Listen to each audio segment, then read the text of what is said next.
12 million copies worldwide and scored her 5 Grammy nominations. Please say hello to Avril Lavigne. Very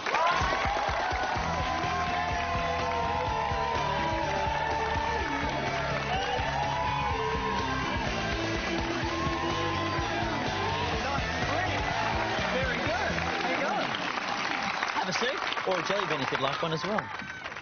How you doing? Good. You doing well? Uh-huh. Now, tell me a little bit about this Ferris wheel incident that I've heard about, Avril Lavigne. You probably heard that me and my guitar player, Evan, were on a Ferris wheel, and we were in one cart, and there was a cart behind us that had, like, I don't know, my security guard and, like, some other people, and we hit, like, a certain spot where, like, our window met their window, so we like yanked our pants down and made them. As you would do. Did they recognise you? Well, not from just, that's Avril Lavigne's cheeks. But just before that, did they recognise who you were? Mm-hmm. So are you worried about anyone printing anything or selling their story? That was so long ago anyway. Now, I'm interested to know a little bit about your upbringing, because you actually, when you were younger, used to sing a lot of gospel. Is that true? That's where I got my start, was in church, and kind of branched out from there after. But I went to, I grew up going to church, and that's where I sang my first solo. So does that mean you've always wanted to sing from a very young age? Were you the kind of kid who sung into a hairbrush, that kind of thing? Yeah, totally. Like, I'd always, like, jump up on my bed and be, like, singing, and I totally did the hairbrush thing, yeah. What was your favourite song to mime to?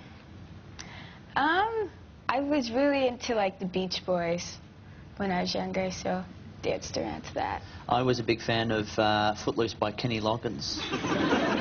Do you think less of me because of that? No. Oh, good. So, coming from a religious family, does that mean that your parents were quite protective of you when you were younger? Yep. My parents were very protective. I wasn't allowed to, like, go to parties or anything like that, even when I got into high school. Really? Yeah.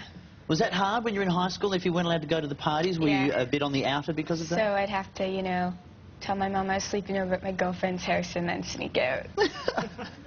So well, you were only in a small town, 5,000 people, in Canada. Did people used to know when you were sneaking out, or was it a small enough town that you'd get busted? It was actually pretty small. If you were doing something and someone saw you, they'd, like, go tell someone, and then the whole town knew. So did you ever get caught, ever get in trouble? I got in a lot of trouble. I got caught for everything. Except for, like, a few things, but most things I got caught. And the things you didn't get caught for are best left quiet, probably. Yeah. Yeah. Well, I'm interested to know then, from your upbringing, from your background, how did you get to be where you are now, with the look you've got now, which is, it's very tough, it's very rock. How did that come about? Was it an intentional thing, or was it just, is it just a stage you're going through in your life? Me growing up and becoming my own person, and just because I was brought up in a Christian home doesn't, mean that I'm going to be like this kid with strict morals. I mean, I have morals, but, I grew up to be my own person. And well, how do you feel about this whole anti-Britney tag that keeps getting bandied about a bit? Not just for you, but for all these other performers as well. It's kind of weird. I mean, I did say a couple things better in the beginning, but, I mean, I don't really consider myself to be an anti-Britney, but, it's just kind of a label that the media is sticking on me, just like they like to do. That's what the media does. Because you are only 18, have you found it tough getting into, I mean, obviously all you want to do is perform. Do you find it hard doing the talking that has to come with the singing? You mean like interviews and things like that, and dealing with the media and all the press and all that? That's like, yeah, my least favorite part is, like, the other stuff, I thought, like, I didn't really know that there is so much besides performing to do with what I do. Like, I just kind of figured when I was in the studio writing and recording my songs that as soon as my CD got released, I'd, like, jump right onto stage and sing. And it took, like, months before I even got to perform, like, my own concert. And you just have to work for it, and you promote yourself and get your name out there, and there will always I'll always have to do interviews and, you know, always be promoting something, whether it's, you know, in the beginning I had to promote myself as a new artist, but next I'll have to promote my second record. So you can't really get away from it, but... And now you're here in Australia, and I know the one thing you wanted to do while you got here was see a koala. Did you actually get to do that? Well, we wanted to see koalas and kangaroos. Yes, we went to the zoo, but it wasn't good enough. We didn't get to hold them, and my band and I, we want to be able to hold a koala bear.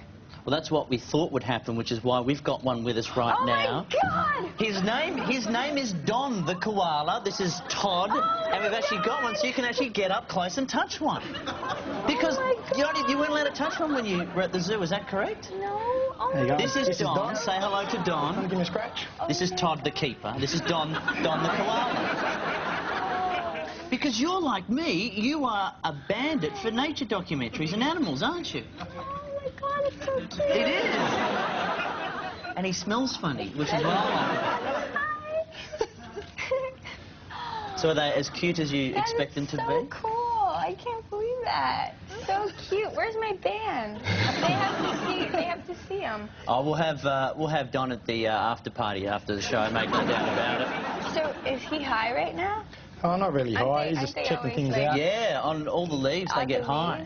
It's just that his leaves don't have many nutrients in it, so that's why he sort of sleeps all day. Oh. No, he loves all the attention. Oh my God, I can't believe I'm touching one right now.